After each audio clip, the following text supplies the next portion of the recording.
ಆಕಾಶವಾಣಿ ಧಾರವಾಡ.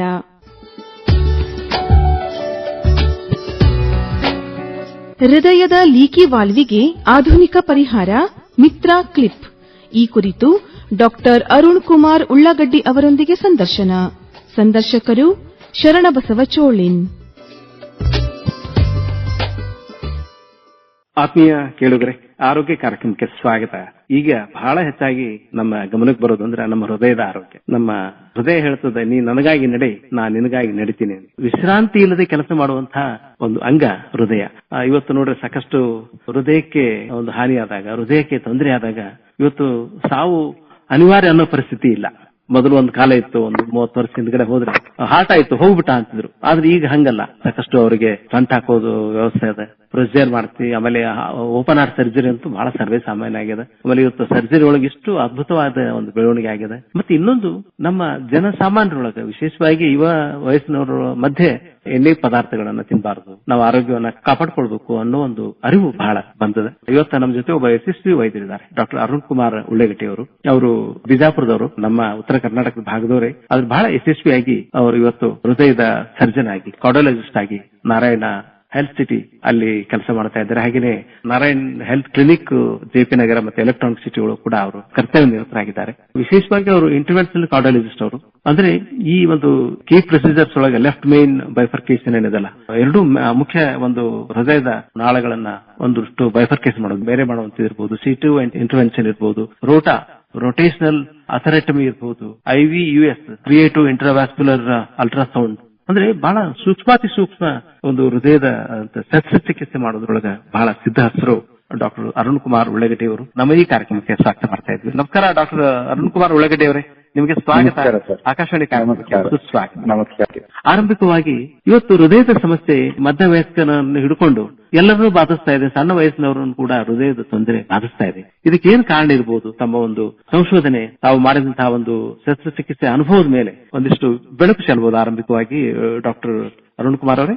ಮಧ್ಯ ವಯಸ್ಕರು ಅಥವಾ ಚಿಕ್ಕ ವಯಸ್ಕರಲ್ಲಿ ಹೃದಯಾಘಾತ, ಎಸ್ಪೆಷಲಿ ಈ ಹೃದಯಾಘಾತ ಕಾಣಿಸ್ಕೊಳ್ಳೋ ಮುಖ್ಯ ಕಾರಣ ಅಂತಂದ್ರೆ ಈ ಲೈಫ್ ಸ್ಟೈಲ್ ಅಂತ ಹೇಳ್ತೀವಿ, ಜೀವನ ಶೈಲಿ ಮುಂಚೆಗೂ ಇವಾಗ ತುಂಬಾ ಬದಲಾಗಿದೆ. ನೋಡ್ತಿರ್ಬೋದು, ಮುಂಚೆಯಿಂದನೂ ನಮಗೆ ಜೀವನ ಶೈಲಿ ಅಂತಂದ್ರೆ ಆಹಾರದಿಂದ ಸ್ಟಾರ್ಟ್ ಆಗುತ್ತೆ. ಆಹಾರ ಅಂದ್ರೆ ಮೊದಲಿನ ಕಾಲದಲ್ಲಿ ನಾವು ಒಳ್ಳೆಯ ಆಹಾರ, ಒಳ್ಳೆಯ ಗಾಳಿ, ಒಳ್ಳೆಯ ನೀರು ನಮ್ಗೆ ತುಂಬಾ ಸಿಗ್ತಾ ಇತ್ತು. ಅದೇ ರೀತಿ ಇವಾಗ ಒಳ್ಳೆಯ ಆಹಾರ ಇದೆ, ಬಟ್ ಆದ್ರೆ ಅದರಲ್ಲಿ ನಾವು ಈ ಜಂಕ್ ಫುಡ್ ಅಂತೀವಲ್ಲ, ಈ ಜಾಸ್ತಿ ಕರಿದ ಪದಾರ್ಥಗಳು ಅಥವಾ ಈ ಬೇಕರಿ ಐಟಮ್ಸ್ ಗಳು, ಹೇಳ್ಬೇಕು ಅಂದ್ರೆ ಪಿಜ್ಜಾ, ಬರ್ಗರು, ಈ ತರದಾದಂತಹ ಒಂದು ಆಹಾರ ಸೇವನೆ ಸ್ವಲ್ಪ ಮೊದಲಿಗಿಂತನೂ ತುಂಬಾ ಜಾಸ್ತಿ ಆಗಿದೆ. ನಿಮ್ಗೆ ಗೊತ್ತಿರ್ಬೋದು, ನಾವು ಚಿಕ್ಕವರಾಗಿದ್ದಾಗ ನಾವು ಅದನ್ನೆಲ್ಲ ತುಂಬಾ ವಿರಳವಾಗಿ ಕೇಳ್ತಾ ಇದ್ವಿ, ಪಿಜ್ಜಾ ಆಗ್ಲಿ, ಬರ್ಗರ್ ಆಗ್ಲಿ. ಬಟ್ ಇವಾಗ ನೀವು ಯಾವುದೇ ಒಂದು ಚಿಕ್ಕ ಮಗುವಿಗೆ ಕೇಳಿ ಅವ್ರಿಗೆ ಇಷ್ಟ ಆಗಿರೋ ಫುಡ್ ಯಾವ್ದು ಅಂದ್ರೆ ಫಸ್ಟ್ ಅವರು ಯಾವ್ದನ್ನು ತರಕಾರಿ ಆಗ್ಲಿ, ಹಣ್ಣಾಗ್ಲಿ, ಸ್ವೀಟ್ ಆಗ್ಲಿ ಯಾವ್ದು ಹೇಳೋದಿಲ್ಲ. ಫಸ್ಟ್ ಅವ್ರು ಹೇಳೋದನ್ನೇನೆ ಪಿಜ್ಜಾ, ಬರ್ಗರು, ಸಮೋಸ, ಈ ತರ ಒಂಥರ ಕರಿದ ಪದಾರ್ಥಗಳು, ಜಂಕ್ ಫುಡ್ಗಳು, ಈ ತರನಾದ ಪದಾರ್ಥಗಳಿಂದ ಸ್ಟಾರ್ಟ್ ಆಗುತ್ತೆ. ಬಟ್ ಅದು ಸ್ವಲ್ಪ ಆಗ್ತಾ ಹೋದಂಗೆ ಏನಾಗುತ್ತೆ, ಅವರು ಜಾಬ್ ಮಾಡಕ್ ಹೋಗ್ತಾರೆ, ಅಲ್ಲಿ ಕೂಡ ತುಂಬಾ ಒಂದು ಸ್ಟ್ರೆಸ್ ಲೆವೆಲ್, ವರ್ಕ್ ಲೋಡ್, ಹೀಗಾಗಿ ನಿದ್ದೆ ಕಡಿಮೆ ಆಗುತ್ತೆ. ತುಂಬಾ ಯೂಶುವಲಿ ನಾವು ಒಂದು 8 ಗಂಟೆ ಆದ್ರೂ ನಿದ್ದೆ ಮಾಡ್ಲೇಬೇಕು. ಅದನ್ನ ಈಗಿನ ಒಂದು ಕಾಂಪಿಟೇಟಿವ್ ಯುಗದಲ್ಲಿ ನಾವು ಜಾಸ್ತಿ ಕೆಲಸ ಮಾಡ್ಬೇಕು. ಯಾಕಂತಂದ್ರೆ ಈಗ ಜಾಬ್ ಕೊಟ್ಟಿರೋ ಕಂಪನಿಗಳು ಕೂಡ ಅದೇ ರೀತಿನೇ ಎಕ್ಸ್ಪೆಕ್ಟ್ ಮಾಡ್ತಾ ಇರ್ತವೆ, ಜಾಸ್ತಿ ಕೆಲಸ ಮಾಡಿ. ಹಾಗಾಗಿ ನಾವು ಆರೋಗ್ಯವನ್ನ ಮರೆತು ಬರೀ ನಾವು ಜಾಬ್ ಇಂದನೇ ಓಡಿ, ಹಾಗಾಗಿ ಎಲ್ಲೋ ಒಂದ್ ಕಡೆ ಸ್ಟ್ರೆಸ್ ಲೆವೆಲ್ ಅಂತಂದ್ರೆ ನಿದ್ದೆ ಇಲ್ಲದನೆ ಜಾಸ್ತಿ ವರ್ಕ್ ಮಾಡಿ ಆ ತರನಾಗಿ ಅದು ಒಂದು ಈ ಒಂದು ಶೈಲಿಯನ್ನು ನಾವು ರೂಪಿಸ್ಕೊಂಡ್ ಬಿಡ್ತೇವೆ. ಇದ್ರ ಜೊತೆಗೆ ಏನಾಗುತ್ತೆ, ಸಾಕಷ್ಟು ಟೈಮ್ ನಮಗೆ ವರ್ಕ್ ಅಂತಂದಾಗ ಅದೇನು ಫಿಸಿಕಲ್ ವರ್ಕ್ ಇರೋದಿಲ್ಲ. ನಿಮ್ಗೆ ಗೊತ್ತಿರೋ ಪ್ರಕಾರ ತುಂಬಾ ಜನರದು ಕೂತ್ಕೊಂಡ್ ಮಾಡುವಂತ ವರ್ಕೇ ಇರುತ್ತೆ ಕಂಪ್ಯೂಟರ್ ಮುಂದೆ. ಸೊ ಬರೀ IT ಒಂದೇ ಅಲ್ಲ, ಬೇರೆ ಎಲ್ಲದರದ್ದು ಕೂಡ ಇವಾಗ ಕಂಪ್ಯೂಟರ್ ಇಂದಾನೇ ಆಗೋದ್ರಿಂದ ಎಲ್ಲರ ಒಂದು ಕೆಲಸಗಳು ಕೂಡ ಕೂತ್ಕೊಂಡಲ್ಲೇ ಆಗುತ್ತೆ. ಹೀಗಾಗಿ ದೇಹಕ್ಕೆ ಸ್ವಲ್ಪ ವ್ಯಾಯಾಮ ಅನ್ನುವಂಥದ್ದು ಸಿಗೋದೇ ಇಲ್ಲ. ಹಾಗಾಗಿ ಸ್ವಲ್ಪ ನಾವು ಅದು ಜಾಬ್ ಎಷ್ಟೇ ಕಷ್ಟ ಇದ್ರೂ ಓಕೆ, ಅದು ಬದುಕಲಿಕ್ಕೆ ಬೇಕೇ ಬೇಕು. ಯಾಕಂತಂದ್ರೆ ಮತ್ತೆ ಸಂಬಳ ಬೇಕಾಗುತ್ತೆ, ಜಾಬ್ ಬೇಕಾಗುತ್ತೆ, ಮನೆ ನಡ್ಸೋದಕ್ ಬೇಕಾಗುತ್ತೆ. ಹಾಗಾಗಿ ಅದ್ರ ಜೊತೆಗೆ ಎಲ್ಲೋ ಒಂದ್ ಕಡೆ ನಾವು ವ್ಯಾಯಾಮನ ಮರಿತಾ ಇದ್ದೀವಿ, ಒಳ್ಳೆಯ ಆಹಾರ ಪದ್ಧತಿಯನ್ನ ಮರಿತಾ ಇದ್ದೇವೆ, ಆಮೇಲೆ ಸ್ಟ್ರೆಸ್ ಲೆವೆಲ್ ನ ಜಾಸ್ತಿ ಮಾಡ್ಕೊಂತಾ ಇದ್ದೇವೆ. ಹೀಗಾಗಿ ಆಮೇಲೆ ಕೆಲವೊಂದ್ಸರಿ ನಾವು ಅವಾಗವಾಗ ರಕ್ತದ ಶುಗರ್ ಚೆಕ್ ಮಾಡ್ಕೊಳ್ಳೋದಾಗ್ಲಿ ಅಥವಾ ರಕ್ತದ ಒತ್ತಡ ಚೆಕ್ ಮಾಡ್ಕೊಳ್ಳೋದಾಗ್ಲಿ ಅದನ್ನು ಕೂಡ ಮರಿತಾ ಇದ್ವಿ. ಈ ಎಲ್ಲಾ ಕಾರಣಗಳಿಂದ ಮಧ್ಯ ವಯಸ್ಕರಲ್ಲಿ ಸ್ವಲ್ಪ ಹಾರ್ಟ್ ಅಟ್ಯಾಕ್ ಅನ್ನುವಂಥದ್ದು ಜಾಸ್ತಿ ಆಗ್ತಾ ಇದೆ. ಇದನ್ನೆಲ್ಲನನ್ನು ನಾವು ಆಚೆಗಿಟ್ಟು ವರ್ಕ್ ಇರ್ಲಿ, ಅದು ಸೋಮವಾರದಿಂದ ಶುಕ್ರವಾರವರೆಗೂ ಇರುತ್ತೆ ಯೂಶುವಲಿ. ಆ ವರ್ಕ್ ಜೊತೆಗೇನೆ ನಾವು ಅಟ್ಲೀಸ್ಟ್ ಒಂದು 40-50 ನಿಮಿಷ ನಮ್ಮ ದೇಹಕ್ಕಾಗಿ ಕೊಡ್ಬೇಕು. ಅಂದ್ರೆ ವ್ಯಾಯಾಮ ಅಂತಂದ್ರೆ ತುಂಬಾ ಜಿಮ್ಗೆ ಹೋಗಿ ನೀವೆಲ್ಲ ತುಂಬಾ ಭಾರ ಎತ್ತೋದು ಅದೆಲ್ಲ ಬೇಡ. ಸ್ವಲ್ಪ ಚೆನ್ನಾಗಿ ನಡೆಯೋದು ಅಂತಂದ್ರೆ ಸ್ವಲ್ಪ ಸ್ಪೀಡ್ ಆಗಿ, ತುಂಬಾ ಕೆಲವೊಂದ್ಸರಿ ನಡೆಯೋದು ಅಂತಂದ್ರೆ ಆರಾಮವಾಗಿ ನಡೆಯೋದನ್ನು ಕೂಡ ಅಲ್ಲ, ಸ್ವಲ್ಪ ಸ್ಪೀಡ್ ಆಗಿ ನಡೆಯೋದು, ವಾಕಿಂಗ್ ಮಾಡೋದು ಅಂತ ಹೇಳ್ತೀವಿ. ಆ ವಾಕಿಂಗ್ ಮಾಡೋದನ್ನ ಮಿನಿಮಮ್ ಒಂದು 40-50 ನಿಮಿಷ ಪ್ರತಿದಿನನೂ, ಬೇಕಿದ್ರೆ ಶನಿವಾರ ರವಿವಾರ ವಾರದಲ್ಲಿ 5 ದಿನ ಮಾಡಿದ್ರು ಕೂಡ ಅದು ತುಂಬಾ ಒಳ್ಳೇದಾಗುತ್ತೆ. ಮಿನಿಮಮ್ ನಮ್ ಪ್ರಕಾರ ಹೇಳ್ಬೇಕು ಅಂದ್ರೆ ಒಂದು 7-8 ಕಿಲೋಮೀಟರ್ ಅಂತೂ ನಡಿಲೇಬೇಕು. ಯಾಕಂದ್ರೆ ಮುಂದೆ ಅದು ನಡೆಯೋದು ಕಾಲು ನೋವು ಅದು ಇದು ಬಂದಾಗೆಲ್ಲ ಕಡಿಮೆ ಆಗುತ್ತೆ, ಅದು ಬೇರೆ. ಆದ್ರೆ ಅಟ್ಲೀಸ್ಟ್ ಇವಾಗ ಯಂಗ್ ಪೀಪಲ್ ಅಂತ ಏನ್ ಹೇಳ್ತೀವಿ ನಾವು, ಅವರಿಗೆ ಅಷ್ಟೊಂದು ನಡಿಬೇಕು. ಇಲ್ಲ ಅಂತಂದ್ರೆ ಇವಾಗ ವಾಚ್ ಗಳು ಬಂದಿದಾವೆ, ಮೊಬೈಲ್ ಕೂಡ ತೋರಿಸುತ್ತೆ ನೀವು ದಿನಕ್ಕೆ ಎಷ್ಟು ಹೆಜ್ಜೆಗಳನ್ನ ಹಾಕಿದೀರಾ ಅನ್ನೋದು. 8,000ದಿಂದ 10,000 ಹೆಜ್ಜೆಗಳು ನಿಮ್ಮ ಮೊಬೈಲ್ ಅಲ್ಲಿ ಅಥವಾ ವಾಚ್ ಅಲ್ಲಿ ತೋರಿಸಲೇಬೇಕು. ಆ ತರ ಒಂದು ವ್ಯಾಯಾಮನ ನೀವು ಸೃಷ್ಟಿಸ್ಕೋಬೇಕು. ಜಿಮ್ಗೆ ಹೋಗಿ ಅಥವಾ ನೀವು ಟ್ರೆಡ್ಮಿಲ್ ಟೆಸ್ಟ್ ಅಂತೀವಲ್ಲ, ರನ್ನಿಂಗ್, ಆ ಬೆಲ್ಟ್ ಮೇಲೆ ಓಡೋದಾಗ್ಲಿ ಜಿಮ್ ಮಾಡೋದಾಗ್ಲಿ ಅದು ಒಳ್ಳೇದೇ. ಬಟ್ ಎಷ್ಟೊಂದ್ ಸರಿ ಅದು ಆಗದೆ ಇರ್ಬೋದು, ನಿಮ್ಮ ಒಂದು ದಿನನಿತ್ಯದ ಕೆಲಸದಲ್ಲಿ ಅದು ಆಗದೆ ಆಗಿರ್ಬೋದು. ಆದ್ರೂ ಕೂಡ ಸಿಂಪಲ್ ವಾಕಿಂಗ್ ಕೂಡ ನೀವು ಒಂದು 45 ನಿಮಿಷವನ್ನ ನೀವು ಇಡ್ಲೇಬೇಕು. ಆ 45 ನಿಮಿಷನೂ ಕೂಡ ನೀವು ನಿಮ್ಮ ಕರ್ತವ್ಯಕ್ಕೆ ಮೀಸಲಿಡಬಾರ್ದು. ಅಟ್ಲೀಸ್ಟ್ ನಿಮ್ಮ ದೇಹಕ್ಕಾಗಿ ಅದನ್ನ ಮೀಸಲಿಡಬೇಕು. ಇದ್ರ ಜೊತೆಗೆ ಆಹಾರ ಪದ್ಧತಿಯನ್ನು ಕೂಡ ಸ್ವಲ್ಪ ಸರಿ ಮಾಡ್ಕೋಬೇಕು. ಹೇಗಂತಂದ್ರೆ ಆ ಎಲ್ಲಾ ಪದಾರ್ಥಗಳನ್ನ ಬಿಟ್ಟು ಸ್ವಲ್ಪ ತರಕಾರಿಗಳು, ಹಣ್ಣುಗಳು, ಆಮೇಲೆ ಈ ಮೊಳಕೆಯೊಡೆದ ಕಾಳುಗಳು ಇವುಗಳನ್ನೆಲ್ಲ ತಿನ್ನೋದ್ರಿಂದ ಸ್ವಲ್ಪ ಕೊಬ್ಬಿನಾಂಶ ಆಗ್ಲಿ, ಕೊಲೆಸ್ಟ್ರಾಲ್ ಆಗ್ಲಿ ಅದು ಕಡಿಮೆ ಆಗುತ್ತೆ. ಆಮೇಲೆ ವೇಟ್ ಕೂಡ ಇರೋದ್ರಿಂದ ಈ ಆಹಾರ ಪದ್ಧತಿಯಿಂದ ವೇಟ್ ರಿಡಕ್ಷನ್ ಕೂಡ ಆಗುತ್ತೆ. ಊಟ ಆದ್ಮೇಲೂ ಕೂಡ ವಾಕಿಂಗ್ ಮಾಡಿದ್ರೆ ಅದು ತುಂಬಾ ಒಳ್ಳೇದು. ಯಾಕಂದ್ರೆ ಇಮಿಡಿಯೇಟ್ಲಿ ಅದು ಬ್ಲಡ್ ಶುಗರ್ ಜಾಸ್ತಿ ಆಗೋದಕ್ಕೆ ಬಿಡೋದಿಲ್ಲ. ಹೀಗಾಗಿ ವ್ಯಾಯಾಮ, ಆಮೇಲೆ ಆಹಾರ ಪದ್ಧತಿ ಪ್ಲಸ್ ಸ್ವಲ್ಪ ಟೈಮ್ ಇದ್ರೆ ನಿಮಗೆ ಯೋಗ ಮತ್ತೆ ಪ್ರಾಣಾಯಾಮ ಅಂತ ಹೇಳ್ತೀವಿ, ಅದು ಕೂಡ ಈ ನಿಮ್ಮ ಸ್ಟ್ರೆಸ್ ಲೆವೆಲ್ ನ ಕಡಿಮೆ ಮಾಡಿ ವೃತ್ತಿಪರ ಒಂದು ಕಾನ್ಸಂಟ್ರೇಷನ್ ಆಗ್ಲಿ, ವೃತ್ತಿಪರದಲ್ಲಿರುವಂತಹ ಒಂದು ಕೆಲಸವನ್ನ ಇನ್ನೂ ಜಾಸ್ತಿ ಮಾಡುವಷ್ಟು ನಿಮಗೆ ಶಕ್ತಿ ಮತ್ತು ಇದನ್ನ ತುಂಬುತ್ತದೆ. ಸೊ ಇದನ್ನಾದ ಒಂದು ನಾವು ಪರಿ ಮಾಡ್ಕೋಬೇಕು. ಡಾಕ್ಟರ್ ಅರುಣ್ ಕುಮಾರ್ ಉಳ್ಳಾಗಡ್ಡಿ ಅವರೇ, ಬಹಳ ಅತ್ಯದ್ಭುತವಾಗಿ prevention is better than cure ಅನ್ನೋದ್ರ ಬಗ್ಗೆ ಹೇಳ್ತಾ ಇದ್ರಿ. ತಾವು ನಾರಾಯಣ ಹೃದಯಾಲಯದೊಳಗ ತಾವು ತಜ್ಞ ವೈದ್ಯರಾಗಿ ಕೆಲಸ ಮಾಡ್ತಾ ಇದ್ರಿ, ಸೀನಿಯರ್ ಇಂಟರ್ವೆನ್ಷನಲ್ ಕಾರ್ಡಿಯಾಲಜಿಸ್ಟ್ ಆಗಿ. ತಮಗೆ ಜಯದೇವ ಆಸ್ಪತ್ರೆಯಲ್ಲಿ ಕೂಡ ಸಾಕಷ್ಟು ಅನುಭವ ಇದೆ, ಮಣಿಪಾಲ ಆಸ್ಪತ್ರೆ, ಅಪೋಲೋ ಹಾಸ್ಪಿಟಲ್. ವಿಶೇಷವಾಗಿ ಇವತ್ತು ಕಾಂಪ್ಲೆಕ್ಸ್ ಕಾರ್ಡಿಯಾಲಜಿ, ಅಂಜಿಯೋಪ್ಲಾಸ್ಟಿ ಇರ್ಬೋದು, ಇಮೇಜಿಂಗ್ IVUS ಇರ್ಬೋದು, ಆಮೇಲೆ calcium modification like rota, IVL ಮತ್ತೆ ಆರ್ಬಿಟಲ್ ಅಥೆರೆಕ್ಟೊಮಿ, ಇವನ್ನೆಲ್ಲ ಬಹಳ ಲೀಲಾಜಾಲವಾಗಿ ಮಾಡ್ತೀರಿ ನೀವು. ಸ್ಟಂಟ್ ಪ್ರೊಸೀಜರ್ ಆಗಿರ್ಬೋದು, ಓಪನ್ ಹಾರ್ಟ್ ಸರ್ಜರಿ ಪ್ರೊಸೀಜರ್ ಬಹಳ ಅದ್ಭುತವಾಗಿ ಯಶಸ್ವಿಯಾಗಿ ಸಾಕಷ್ಟು ರೋಗಿಗಳಿಗೆ ಮಾಡಿದಿರಾ.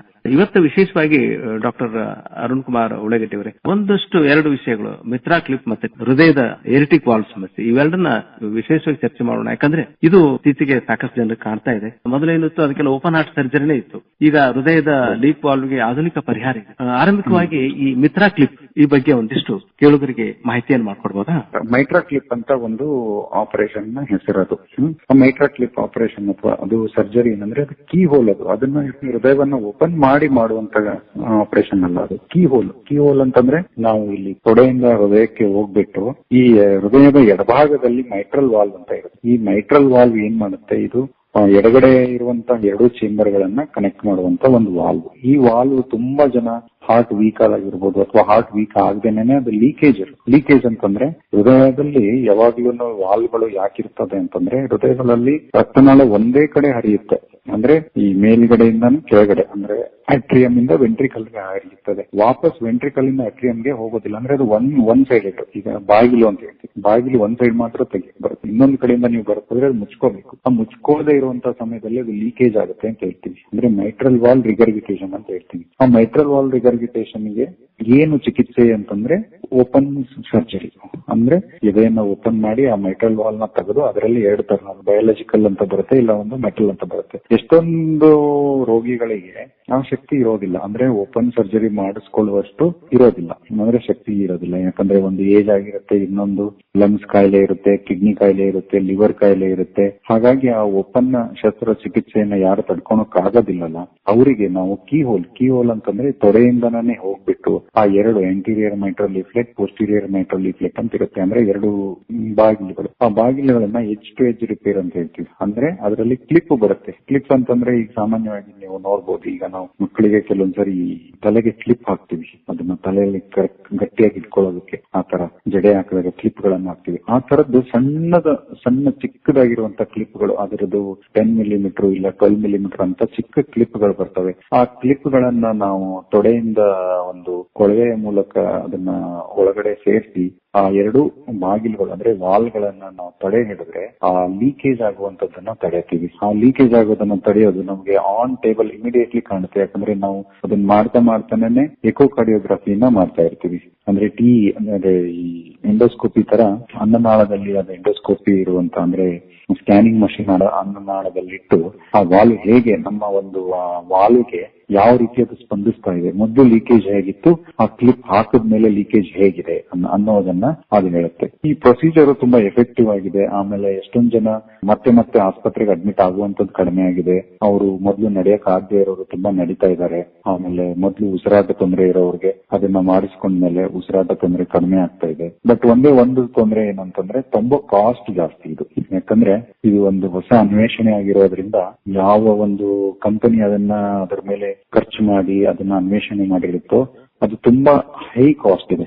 ನಿಮಗೆ ಹೇಳ್ಬೇಕು ಅಂದ್ರೆ ಅದೊಂದು 20 to 25 lakhs ಮೇಲಾಗುತ್ತೆ. ಆ ತರ ಇರೋದ್ರಿಂದ ಅದು ನಮ್ಮ ಜನರಿಗೆ ಸ್ವಲ್ಪ ಇನ್ನೂ ಅದು ಬರಬೇಕು. ಯಾಕಂದ್ರೆ ಸ್ವಲ್ಪ ಇದು ಹೊಸ ಸಂಶೋಧನೆ ಇರೋದ್ರಿಂದ ಅದನ್ನ ಕಾಸ್ಟ್ ಕಟ್ ಮಾಡೋದಕ್ಕಾಗಿಲ್ಲ. ಬಟ್ ಇನ್ನು ಮುಂದಿನ ದಿನಗಳಲ್ಲಿ ಸರ್ಕಾರದ ಅಥವಾ ಬೇರೆ ಒಂದು ಸ್ಕೀಮ್ಗಳು, CGHS ಗಳು, ಆಯುಷ್ಮಾನ್ಗಳು ಅವುಗಳನ್ನ ತಗೊಂಡ್ ಬಂದ್ರೆ ಅದು ಜನರಿಗೆ ಒಂದು ಕೈಗೆಟುಕುವ ದರದಲ್ಲಿ ಒಂದು ಸಿಕ್ಕರೆ ಅದು ತುಂಬಾ ನಮ್ಮ ಜನರಿಗೆ ತುಂಬಾ ಒಳ್ಳೇದಾಗುತ್ತೆ. ಅದು ಯಾವುದೇ ಓಪನ್ ಹಾರ್ಟ್ ಸರ್ಜರಿ ಇಲ್ದೇನೆ ನಾವು ತೊಡೆಯ ಮೂಲಕ ಕೊಳವೆಯ ಮೂಲಕ ಹೋಗಿ ಆ ಕ್ಲಿಪ್ ನಾವು ಹಾಕಿದಾಗ ಆ ಲೀಕೇಜ್ ಕಡಿಮೆ ಆಗಿ ಮೊದಲು ಏನು ಉಸಿರಾಟ ತೊಂದರೆಯಿಂದ ಏನು ಅವರು ಅಡ್ಮಿಟ್ ಆಗ್ತಾ ಇದ್ರು, ಈ ಎಲ್ಲ ಉಸಿರಾಟ ತೊಂದರೆಗಳಿಂದ ಅದು ಅಡ್ಮಿಟ್ ಆಗದೇನೆ ಅವರೊಂದು ಒಳ್ಳೆಯ ಜೀವನವನ್ನ ನಡೆಸೋದಕ್ಕೆ ಹಾಸ್ಪಿಟಲ್ ಅಡ್ಮಿಷನ್ಗಳು ಕೂಡ ಕಡಿಮೆ ಆಗ್ತದೆ. ಈ ಒಂದು ಇದಕ್ಕೇನೆ ಮೈಟ್ರಾ ಕ್ಲಿಪ್ ಅಂತ ಹೇಳೋದು. ಅರುಣ್ ಕುಮಾರ್ ಉಳ್ಳಾಗಡ್ಡಿ ಅವರು ಬಹಳ ಅದ್ಭುತವಾಗಿ ಮಾಹಿತಿ ನೀಡಿದರು. ಪ್ರಪ್ರಥಮವಾಗಿ ನಾನು ಹೇಳಿದಂಗೆ ಅದು ಆ ಮೈಟ್ರಲ್ ರಿಗರ್ಜಿಟೇಷನ್ ಅಂತಂದ್ರೆ ಅದರೊಳಗೆ ಈ ಮೈಟ್ರಲ್ ವಾಲ್ವ್ ಸರಿಯಾಗಿ ಕೆಲಸ ಮಾಡದೇನೆ ಮುಚ್ಚದೇನೆ ರಕ್ತ ಹೃದಯದೊಳಗ ತಿರುಗಿ ಹರಿತದೆ. ಹೀಗಾಗಿ ಸ್ವಲ್ಪ ಸುಸ್ತು ಇರ್ಬೋದು, ಕಾಲಲ್ಲಿ ಒಂದಿಷ್ಟು ಊತ ಇರ್ಬೋದು, ಅಂದ್ರೆ ಸಾಕಷ್ಟು ತೊಂದರೆಗಳು, ಹೃದಯದ ತೊಂದರೆ ಇದೆ ಅನ್ನೋದನ್ನ ಮುಖ ಕೂಡ ಹೇಳ್ತಿರ್ತದೆ. ಅದನ್ನ ಮಿನಿಮಲ್ ಇನ್ವೆಸಿವ್ ಮಾಡಿ ತೊಡೆ ಭಾಗದೊಳಗ ರಂಧ್ರ ಮಾಡಿ ಹೃದಯವನ್ನು ಓಪನ್ ಮಾಡದೇನೆ ಹೋಗಿ ಬರೋದ್ರಿಂದ ಬಹಳ ಅದ್ಭುತ ರೋಮಾಂಚಕಾರಿ ಚಿಕಿತ್ಸೆ ಇದು. ಈ ಒಂದು ಚಿಕಿತ್ಸೆ ಮಾಡೋದ್ರಿಂದ ರೋಗಿಗಳಿಗೆ ಪರಿಪೂರ್ಣವಾಗಿ ಅಂದ್ರೆ ಈ ಹೃದಯದ ರೋಗದಿಂದ ಮುಕ್ತರಾಗಿರ್ಬೋದಾ? ಅಂದ್ರೆ ಹೇಗೆ ಇನ್ನೂ ಕೆಲವೊಂದು ಸಮಸ್ಯೆಗಳು ಉಳಿದ್ರೆ ಹೇಗೆ ಅಂದ್ರೆ ಈಗ ಆಗ್ತಾ ಇರುವಂತ ಬೆಳವಣಿಗೆ ಏನಿದೆ, ಲೈಕ್ ಪ್ರೊಸೀಜರ್ ಮಾಡೋದೇ ಬಹಳ ಒಂದು ಅದ್ಭುತವಾದ ಸಂಶೋಧನೆ 15-20 ವರ್ಷದಿಂದ ಬಂದಾಗ ಅದು ಅಲ್ಲಿವರೆಗೆ ಹೃದಯಕ್ಕೆ ಬಹಳ ಕಡಿಮೆ ಅವಕಾಶಗಳಿದ್ವು. ಈಗ ಇನ್ನೂ ಹೆಚ್ಚು ಅವಕಾಶಗಳು ಬರ್ತಾ ಇರೋದು ಬಹಳ ಸಂತೋಷದ ವಿಚಾರ. ಹೇಗೆ ಈ ಮೈಟ್ರಾ ಕ್ಲಿಪ್ ಅದಲ್ಲ, ಇದು ಒಂದು ವರದಾನ ಅಂತೀರಾ ಡಾಕ್ಟ್ರೆ?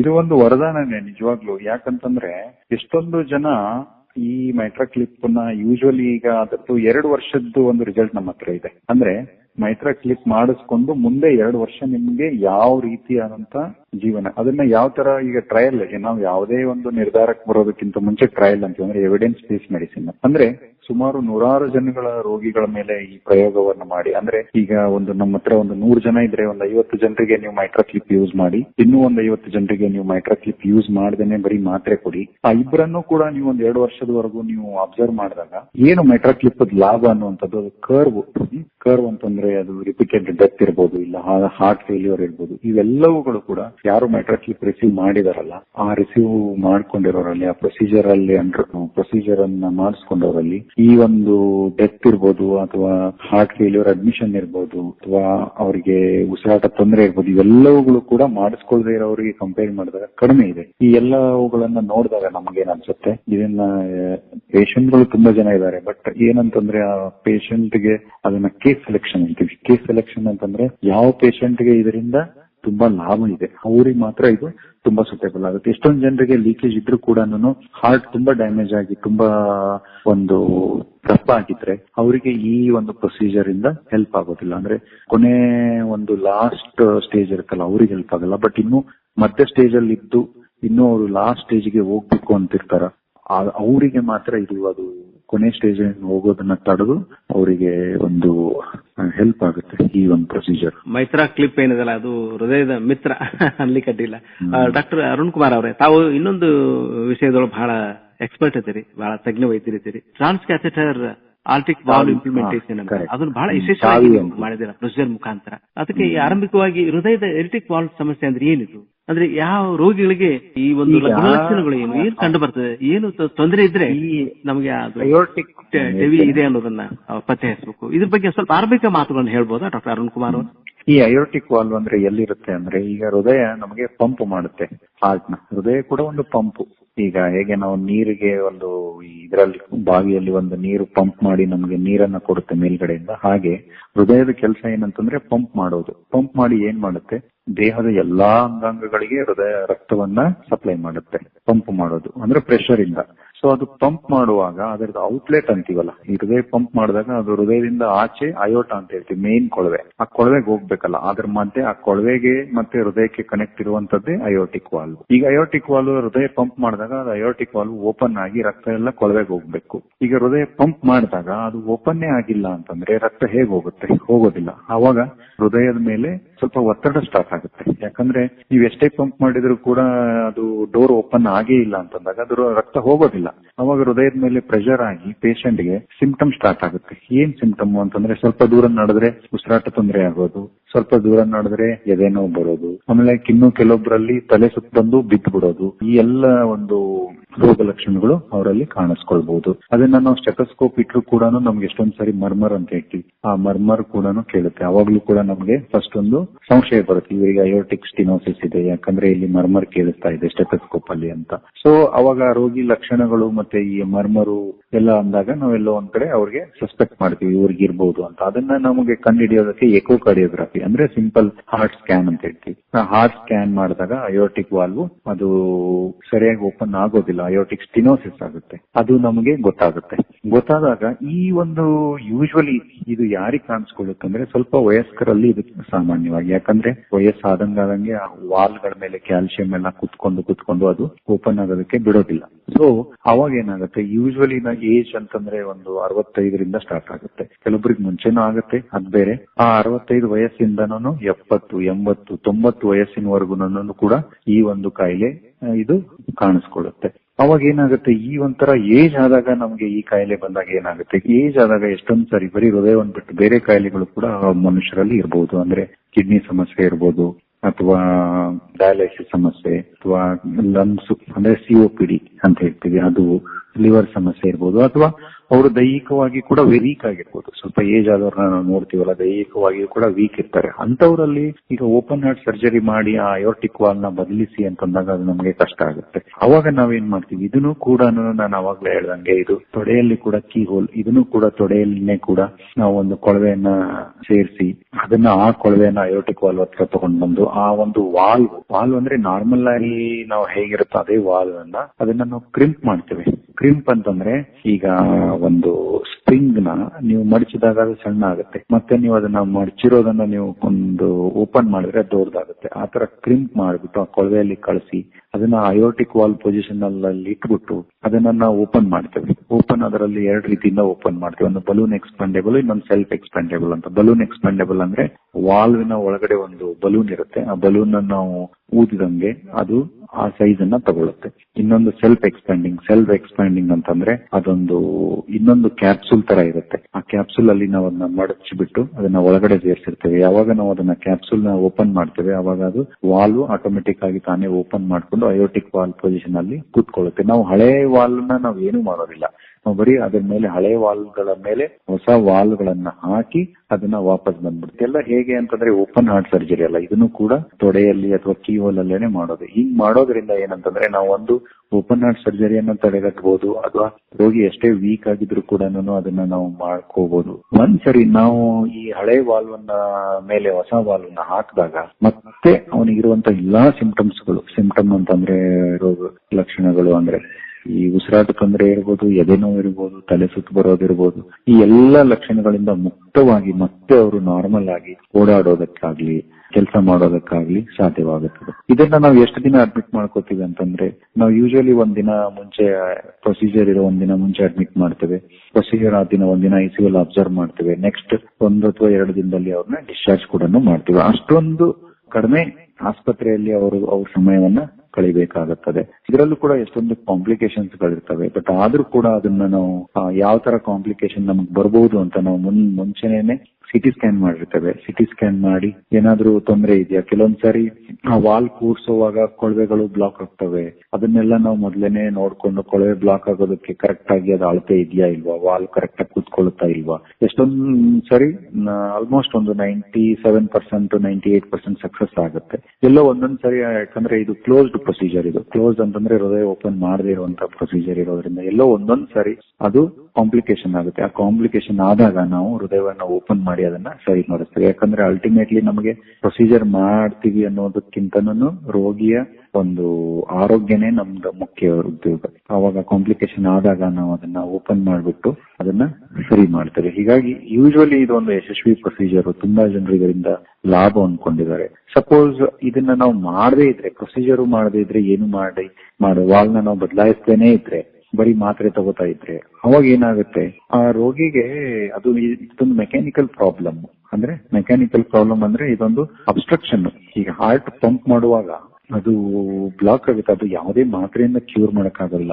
ಆ ಮೆಕ್ಯಾನಿಕಲ್ ಪ್ರಾಬ್ಲಮ್ ಗಳನ್ನ ನಾವು ಮೆಕ್ಯಾನಿಕಲ್ ರೀತಿಯಿಂದನೇ ತೆಗೆದು ಅಲ್ಲಿ ಅದು ಏನು ಬ್ಲಾಕ್ ಆಗಿರುತ್ತೋ ಅದನ್ನ ತೆಗೆದಾಗ ಮಾತ್ರ ಅದು ರೋಗಿಗೆ ಒಂದು ಪರಿಪೂರ್ಣವಾದಂತಹ ಪರಿಹಾರ ಸಿಗುತ್ತೆ. ಹಾಗಾಗಿ ನಾವು ಎಷ್ಟೊಂದ್ ಸಾರಿ ಕೆಲವೊಬ್ರು ಪೇಷಂಟ್ಗಳು ಮಾಡಿಸ್ಕೊಳ್ದೇ ಇದ್ದಾಗ ನಾವು ಎಷ್ಟು ಅವರಿಗೆ ತಿಳಿಸಿ ಹೇಳಿದ್ರು ಕೂಡ ನಾನು ಮಾಡಿಸ್ಕೊಳ್ದೇ ಇರುವಾಗ ಅವರಿಗೆ ಜೀವಾಪಾಯ ಆಗಿರುವಂತಹ ಸಂಗತಿಗಳು ಕೂಡ ಇದಾವೆ. ಅದಕ್ಕೆ ಆದಷ್ಟು ನಾವು ಅವರಿಗೆ ಇಲ್ಲ ಇದನ್ನ ನೀವು ತಪ್ಪಿಸ್ಬೇಡಿ, ಇದನ್ನ ಮಾಡಿಸ್ಕೊಳ್ಳಿ ಅಂತ ನಾವು ತುಂಬಾ ಕನ್ವಿನ್ಸ್ ಮಾಡ್ತೇವೆ. ಬಟ್ ಇದನ್ನು ಕೂಡ ಬಿಕಾಸ್ ಈ ಎಲ್ಲಾ ಒಂದು ಟ್ರೀಟ್ಮೆಂಟ್ಗಳು ಕೀ ಹೋಲ್ ಪ್ರೊಸೀಜರ್ ಇರೋದ್ರಿಂದ ಇವು ಮತ್ತೆ ಬರುವಂತ ಕ್ವಶನ್ ಏನಂತಂದ್ರೆ ಅಫೋರ್ಡಬಿಲಿಟಿ. ಅಂದ್ರೆ ಇದೂ ಕೂಡ ನಿಮಗೆ 15ರಿಂದ 20 ಲಕ್ಷದವರೆಗೂ ಕಾಸ್ಟ್ ಆಗುತ್ತೆ. ಹಾಗಾಗಿ ಈ ಎಲ್ಲ ಪ್ರೊಸೀಜರ್ಗಳು ತುಂಬಾ ಒಳ್ಳೆ ಪ್ರೊಸೀಜರ್ಗಳು. ಬಟ್ ಒಂದೇನಂತಂದ್ರೆ ಈ ಎಲ್ಲ ಪ್ರೊಸೀಜರ್ಗಳು ಕೂಡ ಕಾಸ್ಟ್ ಜಾಸ್ತಿ ಇರೋದ್ರಿಂದ ಜನಸಾಮಾನ್ಯರಿಗೆ ಎಷ್ಟೇ ಕಾಯಿಲೆ ಇದ್ರೂ ಕೂಡ ಅಫೋರ್ಡ್ ಮಾಡಕ್ಕಾಗಲ್ಲ. ಅದಕ್ಕಾಗಿ ಸರ್ಕಾರವು ಕೂಡ ಈ ತರ ಒಂದು ಒಳ್ಳೆ ಜೀವ ಉಳಿಸುವಂತಹ ಪ್ರೊಸೀಜರ್ ಗಳನ್ನ ಸ್ವಲ್ಪ ನೋಡ್ಕೊಂಡು ಅಟ್ಲೀಸ್ಟ್ ಬಡವರಿದ್ದು ಅವರಿಗೆ ಇದನ್ನೆಲ್ಲ ಖರ್ಚು ಮಾಡಕ್ ಆಗದೇ ಇರೋರಿಗೆ ಅದು ಗವರ್ಮೆಂಟ್ ಏನಾದ್ರೂ ಒಂದು ಸ್ಕೀಮ್ ಮಾಡಿ ಅದರಿಂದ ಅವರಿಗೆ ಅದನ್ನ ಕೊಟ್ಬಿಟ್ರೆ ತುಂಬಾ ಜನರ ಜೀವ ಉಳಿಸ್ತಂಗೆ ಅದಾಗುತ್ತೆ. ಡಾಕ್ಟರ್ ಅರುಣ್ ಕುಮಾರ್ ಉಳ್ಳಾಗಡ್ಡಿ ಅವರೇ, ಬಹಳ ಅದ್ಭುತವಾದ ಮಾಹಿತಿಯನ್ನ ಹೇಳ್ತಾ ಇದ್ದೀರಿ. ಮೈತ್ರಾ ಕ್ಲಿಪ್ ಇರ್ಬೋದು, ಹೃದಯದ ಲೀಕ್ ವಾಲ್ವ್ಗೆ ಒಂದು ಆಧುನಿಕ ಪರಿಹಾರ, ಮತ್ತೆ ಹೃದಯದ ಅಯೋರಿಟಿಕ್ ವಾಲ್ವ್ ಏನಿದೆಲ್ಲ ಅದರ ಸಮಸ್ಯೆಯನ್ನ ಆಧುನಿಕ ಚಿಕಿತ್ಸೆ ಮೂಲಕ ನಾವು ಕೊಟ್ರೆ ಖಂಡಿತವಾಗಿ ಕೂಡ ಅನುಕೂಲ ಆಗುತ್ತೆ ಅನ್ನೋದು, ಮತ್ತೆ ತಾವು ಯಶಸ್ಸು ಹೇಗಾಗಿದೆ ಅನ್ನೋದನ್ನು ಕೂಡ ತಾವು ಹೇಳ್ತಾ ಇದ್ದೀರಿ. ಅಂದ್ರೆ 97-98% ಯಶಸ್ವಿ ಆಗುತ್ತೆ. ಮತ್ತು ಮುಖ್ಯವಾಗಿ ಒಂದಿಷ್ಟು ಏನಾದ್ರು ತೊಂದರೆ ಬಂದ್ರು ಕೂಡ ಓಪನ್ ಹಾರ್ಟ್ ಸರ್ಜರಿ ಮಾಡಿ ಆಗಿದ್ದಾಗಲೇ ಸರಿ ಮಾಡೋ ಸಾಧ್ಯತೆನೂ ಇದೆ. ಅಂದ್ರೆ ಒಟ್ಟಾರೆ ಒಂದು ಹೃದಯ ಹೊಸದಾಗಿ ಕರ್ತವ್ಯ ನಿರ್ವಹಿಸಿದ ಮಾಡಿ, ಉಸಿರಾಟದ ಸಮಸ್ಯೆ ಇರಬಹುದು, ದೇಹದ ಉನ್ನತರ ಯಾವುದೇ ಸಮಸ್ಯೆಯೂ ಕೂಡ, ಹೃದಯದ ರಕ್ತನಾಳಗಳ ಸಮಸ್ಯೆ, ಹೃದಯದ ಒಂದು ಏನು ಎದೆ ಬಡಿತ ಮತ್ತು ಹೃದಯದಲ್ಲಿ ಹೋಗ್ತಾ ಇರುವಂತಹ ರಕ್ತದ ಪರಿಚಲನೆ ಅದು ಬಹಳ ಪರಿಣಾಮ ಬೀರ್ತದೆ. ಅದು ಸುಗಮವಾಗಿತ್ತಂದ್ರೆ ರೋಗಿ ಆಯುಸ್ಸು ವೃದ್ಧಿಸ್ತದೆ. ಆ ಒಂದು ಪ್ರಯತ್ನ ಈ ಆಧುನಿಕ ಪರಿಹಾರದೊಳಗಿದೆ. ಅಂದ್ರೆ ಇದೊಂದು ಬಹಳ ಆಧುನಿಕತೆ ಅನ್ನೋದೇನಿದೆಲ್ಲ ಎಷ್ಟು ನಮಗೆ ಹೊರವಾಗಿ ಕಂಡು ಬಂದಿದೆ. ಹೃದಯವನ್ನು ಕೂಡ ನಾವು ಕಸಿ ಮಾಡೋ ಮಟ್ಟಿಗೆ ನಾವು ಮುಂದುವರೆದಿದ್ದೇವೆ. ವಿಶೇಷವಾಗಿ ಇಂಟರ್ವೆನ್ಷನಲ್ ಕಾರ್ಡಿಯಾಲಜಿಸ್ಟ್ ಆಗಿ ಡಾಕ್ಟರ್ ಅರುಣ್ ಕುಮಾರ್ ಉಳ್ಳಾಗಡ್ಡಿ ಅವರೇ ಬಹಳ ಯಶಸ್ವಿಯಾಗಿ ಈ ತರ ಒಂದು ಕ್ಲಿಷ್ಟಕರ ಒಂದು ಹೃದಯದ ಪ್ರೊಸೀಜರ್ ಗಳನ್ನು ಮಾಡಿ ಸಾಕಷ್ಟು ರೋಗಿಗಳಿಗೆ ಒಂದು ಕಾಮಧೇನು ಆಗಿದ್ದೀರಿ. ನಿಮಗೆ ಅಭಿನಂದನೆಗಳು ಸಲ್ಲಿಸ್ತೇವೆ. ಮತ್ತೆ ಕೊನೆಯದಾಗಿ ನಮ್ಮ ಕೇಳುಗರಿಗೆ ಈ ತರ ಒಂದು ಕ್ಲಿಷ್ಟಕರ ಸಮಸ್ಯೆಗಳು ಬಂದಾಗ ವೈದ್ಯರ ಮಾತುಗಳನ್ನ ಯಾಕೆ ಕೇಳಬೇಕು, ಅದರಿಂದ ಏನು ಅವ್ರಿಗೆ ಒಳ್ಳೇದಾಗುತ್ತೆ, ಒಂದ್ 2 ಮಾತು ಹೇಳ್ಬೋದಾ ಡಾಕ್ಟರ್ ಅರುಣ್ ಕುಮಾರ್? ಈಗ ಎಲ್ಲಾ ರೋಗಿಗಳದ್ದು ಪ್ರಾಬ್ಲಮ್ ಒಂದೇ ತರ ಇರೋದಿಲ್ಲ. ಎಷ್ಟೊಂದ್ ಸರಿ ಭಿನ್ನಾಭಿಪ್ರಾಯಗಳಿರ್ತವೆ. ಅವರು ಒಬ್ರು ಡಾಕ್ಟರ್ ಒಂದ್ ಹೇಳಿದ್ರು, ಇನ್ನೊಬ್ರು ಡಾಕ್ಟರ್ ಇನ್ನೊಂದ್ ಹೇಳಿದ್ರು ಅಂತ ಹೇಳ್ತಾರೆ. ಹಾಗಿದ್ದಾಗ ಒಂದು 2ನೇ ಒಪಿನಿಯನ್ ತಗೊಳ್ಳೋದ್ರಲ್ಲಿ ಏನ್ ತಪ್ಪಿಲ್ಲ. ಯಾಕಂತಂದ್ರೆ ಎಷ್ಟೊಂದ್ ಸರಿ ನಾವು ಕೂಡ ನಾವು ಒಂದೇನಾದ್ರೂ ಒಂದು ಆಪರೇಷನ್ ಆಗ್ಲಿ ಒಂದು ಟ್ರೀಟ್ಮೆಂಟ್ ಇದ್ದಾಗ ಹೇಳಿದ್ರೆ ನೀವು ಡೈರೆಕ್ಟ್ ಆಗಿ ಅದನ್ನ ಮಾಡಿಸ್ಕೊಳ್ಳಿ ಅಂತ ನಾವು ಹೇಳೋದಿಲ್ಲ. ನೀವು ಇದ್ರ ಬಗ್ಗೆ ಓದಿ ಸ್ವಲ್ಪ ಯೋಚನೆ ಮಾಡಿ ಕೇಳ್ಕೊಳ್ಳಿ, ಇನ್ನೊಬ್ರು ಡಾಕ್ಟರ್ ಹತ್ರ ಕೇಳ್ಕೊಳ್ಳಿ, ನಿಮ್ಗೆ ಸರಿ ಅನ್ಸದಾಗ ಮಾಡ್ಕೊಳ್ಳಿ. ಯಾಕಂದ್ರೆ ಫಸ್ಟ್ ರೋಗಿಗಳಿಗೆ ಡಾಕ್ಟರ್ಗಳ ಮೇಲೆ ನಂಬಿಕೆ ಬೇಕು.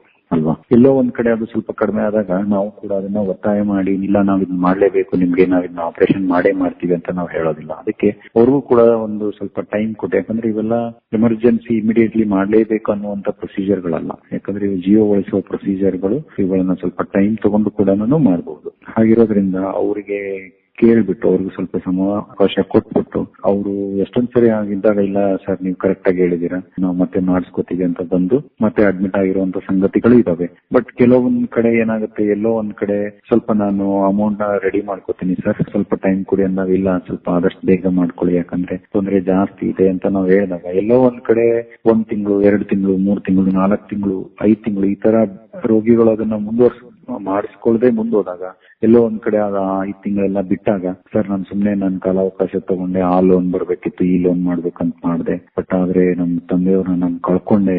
ಅವಾಗ ನಮಗೂ ತುಂಬಾ ಬೇಜಾರಾಗಿದೆ, ಅವ್ರಿಗೂ ಕೂಡ ಬೇಜಾರಾಗಿದೆ. ಈ ತರನಾದಂತಹ ಒಂದು ಅಂಶಗಳು ಕೂಡ ನಮ್ಗೆ ಬಂದಿದೆ. ಅಂದ್ರೆ ನಾವು ತುಂಬಾ ಡಿಲೇ ಮಾಡೋದ್ರಿಂದ ಕೂಡ ಅದು ಒಳ್ಳೇದಲ್ಲ. ಯಾಕಂದ್ರೆ ಹೃದಯ ಅಂತಂದ್ರೆ ನಮ್ಗೆ ಗೊತ್ತು, ಅದು ಆದಷ್ಟು ಬೇಗ ನಮ್ಗೆ ಅದು ತೊಂದರೆ ಇದೆ ಅಂತ ಗೊತ್ತಾದಾಗ ಅದನ್ನ ಸರಿ ಮಾಡಿದಷ್ಟು ಒಳ್ಳೇದು. ಯಾಕಂದ್ರೆ ಅದು ಯಾರಿಗೂ ಟೈಮ್ ಕೊಡೋದಿಲ್ಲ. ಹಾಗಾಗಿ ಯಾವುದೇ ಒಂದು ಕಾಂಪ್ಲೆಕ್ಸ್ ತೊಂದರೆ ಇದ್ರೂ ಕೂಡ ಪರಿಹಾರ ಇದ್ದೇ ಇರುತ್ತೆ. ಪರಿಹಾರ ಇಲ್ಲದೆ ಇರುವಂತದ್ದು ಯಾವುದೂ ಇರೋದಿಲ್ಲ. ಸೊ ಹಾಗಾಗಿ ನೀವು ನಮ್ಮ ನಾರಾಯಣ ಹೃದಯಾಲಯ ಬೆಂಗಳೂರು ಗೊತ್ತಿರುವಂತದ್ದು, ಹಂಗೇನಾದ್ರೂ ತೊಂದರೆ ಇದ್ರೂ ಕೂಡ ನೀವು ಆರಾಮಾಗಿ ಇಲ್ಲಿ ಬಂದು ಮಾತಾಡ್ಕೊಂಡು ನಿಮ್ದು ಯಾವುದೇ ಒಂದು ಡೌಟ್ಗಳಿದ್ರು ಕೂಡ ಇದನ್ನ ಮಾಡಿಸ್ಲೇಬೇಕಾ ಅಥವಾ ಬರೀ ಮಾತ್ರೆ ತಗೊಂಡ್ರೆ ಆಗುತ್ತೆ. ಎಷ್ಟೊಂದ್ ಸರಿ ಬರೀ ನಾವು ಆಪರೇಷನ್ನೇ ಎಲ್ಲದಕ್ಕೂ ಮದ್ದು ಅಂತ ಹೇಳೋದಿಲ್ಲ. ಎಷ್ಟೊಂದ್ ಸರಿ ನಾವು ಮಾತ್ರೆಯಲ್ಲೇ ಸರಿ ಆಗುತ್ತೆ. ಆಪರೇಷನ್ ಮಾಡುವಾಗ ರಿಸ್ಕ್ ಇರುತ್ತೆ, ಆಪರೇಷನ್ ಮಾಡುವಾಗ ಜೀವಾಪಾಯ ಇರುತ್ತೆ, ಆಪರೇಷನ್ ಮಾಡೋದು ಬೇಡ, ಪ್ರೊಸೀಜರ್ ಮಾಡೋದು ಬೇಡ ಅಂತ ಹೇಳಿರೋ ಸನ್ನಿವೇಶಗಳು ಕೂಡ ತುಂಬಾ ಇದಾವೆ. ಆ ತರ ಸನ್ನಿವೇಶಗಳಲ್ಲಿ ಎಷ್ಟೊಂದು ಪೇಷಂಟ್ಗಳು ಮಾತ್ರೆಯಲ್ಲೇ ಕೂಡ ಪೇಷಂಟ್ಗಳು ಇವಾಗ್ಲೂ ಚೆನ್ನಾಗಿದ್ದಾರೆ. ಸೊ ರಿಸ್ಕ್ ವರ್ಸಸ್ ಬೆನಿಫಿಟ್ ಅಂತ ಹೇಳ್ತೀನಿ. ಅಂದ್ರೆ ಆಪರೇಷನ್ ಮಾಡಿದ್ರೆ ಲಾಭ ಜಾಸ್ತಿ ಆಗ್ಬೇಕು ನಮ್ಗೆ, ಅದ್ರ ಬದಲಾಗಿ ನಮ್ಗೆ ಹಾನಿ ಜಾಸ್ತಿ ಆಗ್ಬಾರ್ದು. ಸೊ ಈ ತರನಾಗಿ ಆದಂತ ಒಂದು ಡಿಸಿಷನ್ ಮೇಕಿಂಗ್ ಇಂದ ನಾವು ರೋಗಿಗಳ ಒಂದು ಆರೋಗ್ಯವನ್ನ ಕಾಪಾಡೋದಕ್ಕೆ ಸಾಧ್ಯ ಆಗುತ್ತದೆ. ಯಾರಿಗೆ ಏನೇ ಡೌಟ್ ಇದ್ರು ಕೂಡ ಯಾವ್ದನ್ನು ತಲೆಯಲ್ಲಿ ಇಟ್ಕೋಬಾರ್ದು. ಆರಾಮಾಗಿ ಬಂದ್ಬಿಟ್ಟು ಈ ತರ ಡಾಕ್ಟರ್ ಇದೆ, ಈ ತರ ಸಮಸ್ಯೆ ಇದೆ, ಇದಕ್ಕೇನಾದ್ರು ಪರಿಹಾರ ಇದೆಯಾ, ಆಪರೇಷನ್ ಅಲ್ಲೇ ಆಗುತ್ತಾ ಅಥವಾ ಮಾತ್ರೆಯಲ್ಲೂ ಕೂಡ ಆಗುತ್ತಾ, ಆಪರೇಷನ್ ಅಲ್ಲಿ ರಿಸ್ಕ್ ಇದೆ, ಇದನ್ನೆಲ್ಲ ಕೇಳ್ಕೊಂಡಾಗ ನಾವು ಕರೆಕ್ಟ್ ಆಗಿ ಅದನ್ನ ನೋಡ್ಕೊಂಡು ಅವರಲ್ಲಿ ಏನೇ ಡೌಟ್ ಇದ್ರು ಕೂಡ ಅದನ್ನ ಅವರಿಗೆ ವಿವರವಾಗಿ ತಿಳಿಯೋ ತರ ಹೇಳಿ ಮುಂದೆ ಪೇಷಂಟ್ ಒಳ್ಳೇದಾಗೋ ತರ ಮಾತ್ರೆ ಆಗ್ಲಿ ಪ್ರೊಸೀಜರ್ ಆಗ್ಲಿ ಅದನ್ನ ನಾವು ಮಾಡಿಕೊಡ್ತೇವೆ. ಉಳ್ಳಾಗಡ್ಡಿ ಅವರೇ, ತಾವು ಹೃದಯದ ಸೂಪರ್ ಸ್ಪೆಷಾಲಿಟಿ ಮಾಡ್ಕೊಂಡಂತವ್ರು, MBBS MD DM interventional cardiologist ಆಗಿ ಬಹಳ ಹೆಸರುವಾಸಿ ವೈದ್ಯರು. ಮುಖ್ಯವಾಗಿ ಈ ಕೀ ಪ್ರೊಸೀಜರ್ ಗಳಂತ ಈ ಲೆಫ್ಟ್ ಮೇನ್ ಬೈಫರ್ಕೇಶನ್ ಇರ್ಬೋದು, CTO ಇಂಟರ್ವೆನ್ಷನ್ ಇರ್ಬೋದು, ರೋಟೇಷನಲ್ ಅಥರೆಕ್ಟಮಿ ಇರ್ಬೋದು, IVS ಕಾರ್ಡಿಯಾಕ್ ಇಂಟ್ರಾವಾಸ್ಕ್ಯುಲರ್ ಅಲ್ಟ್ರಾಸೌಂಡ್, ಈ ಎಲ್ಲ ವಿಶೇಷ ಒಂದು ಚಿಕಿತ್ಸೆಗೆ ತಾವು ಹೆಸರುವಾಸಿ ಇದ್ದೀರಿ. ಮತ್ತೆ ಇಲ್ಲಿ ತನಕ ಬಹಳ ವಿಸ್ತೃತವಾಗಿ ಈ ಒಂದು 2 ಸಮಸ್ಯೆಗಳು ಮೈತ್ರಾ ಕ್ಲಿಪ್ ಮತ್ತು ಹೃದಯದ ಅಯೋರ್ಟಿಕ್ ವಾಲ್ವ್ ಸಮಸ್ಯೆ ಬಗ್ಗೆ ಬಹಳ ಅದ್ಭುತವಾಗಿ ಮಾಹಿತಿಯನ್ನು ನೀಡಿದ್ದೀರಿ. ರೋಗಿಗಳಿಗೆ ಈ ಒಂದು ಹೃದಯದ ಸಮಸ್ಯೆ ಬಂದಾಗ ಆರ್ಥಿಕ ಸಮಸ್ಯೆಯನ್ನ ಮುಂದೆ ಮಾಡೋದು ಬೇಡ, ಆದಷ್ಟು ಅದು ಬೇಗ ಅದನ್ನು ಹೊಂದಿಸಿಕೊಳ್ಬೇಕು. ಯಾಕಂದ್ರೆ ಅನುಕೂಲ ಇದ್ದವರಂತೂ ಖಂಡಿತವಾಗಿ ದುಡ್ಡನ್ನು ಹಾಕಿ ಹೃದಯವನ್ನು ಸರಿ ಮಾಡ್ಕೊಳ್ಬೇಕು. ಆಮೇಲೆ ಸರ್ಕಾರ ಕೂಡ ಬಡವರಿಗೆ ಒಂದು ಯಶಸ್ವಿನಿ ಕಾರ್ಡ್ ಏನಾದ್ರೂ ಒಂದು ಸ್ಕೀಮ್ ಸಹಾಯ ನೀಡಿದ್ರೆ ಖಂಡಿತವಾಗಿ ಕೂಡ ಅನುಕೂಲ ಆಗುತ್ತೆ ಅಂತ ಹಾರೈಸ ಬಹಳ ಅದ್ಭುತವಾಗಿ ಮಾಹಿತಿ ನೀಡಿದೆ. ಅದಕ್ಕೆ ಹೃದಯದ ಸಮಸ್ಯೆಗಳನ್ನ ನಾವು ಅರ್ಥ ಮಾಡ್ಕೊಳ್ಳೋದನ್ನ ನಿರ್ಲಕ್ಷ್ಯ ಮಾಡೋದು ಬೇಡ. ತಜ್ಞ ವೈದ್ಯರನ್ನು ಭೇಟಿಯಾಗಿ ತಮ್ಮ ಸಮಸ್ಯೆಯನ್ನು ಬಗೆಹರಿಸಿಕೊಳ್ಳಿ ಅಂತ ಹಾರೈಸ್ತಾ, ಡಾಕ್ಟರ್ ಅರುಣ್ ಕುಮಾರ್ ಉಳ್ಳಾಗಡ್ಡಿ ಅವರೇ, ಬಹಳ ವಿಸ್ತೃತವಾಗಿ ನೀವು ಹೇಳಿದಿರಿ. ಪರಿಹಾರ ನೀಡೋ ನಿಟ್ಟಿನೊಳಗೆ ಬಹಳ ಅದ್ಭುತವಾದ ಮಾಹಿತಿ ನೀಡಿದಂತ ತಮಗೆ ಹೃತ್ಪೂರ್ವಕ ಧನ್ಯವಾದಗಳು, ಅಭಿನಂದನೆಗಳು. ನಮಸ್ಕಾರ doctor Arun Kumar Ullagaddi. Thank you very much. Thank you.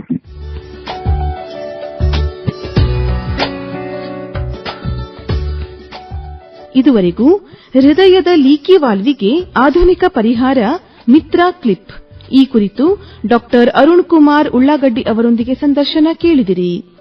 ಸಂದರ್ಶಿಸಿದವರು ಶರಣಬಸವ ಚೋಳಿನ್. ಈ ಕಾರ್ಯಕ್ರಮವು ಆಕಾಶವಾಣಿ ಧಾರವಾಡ ಕೇಂದ್ರದಿಂದ ಮೂಡಿಬಂತು.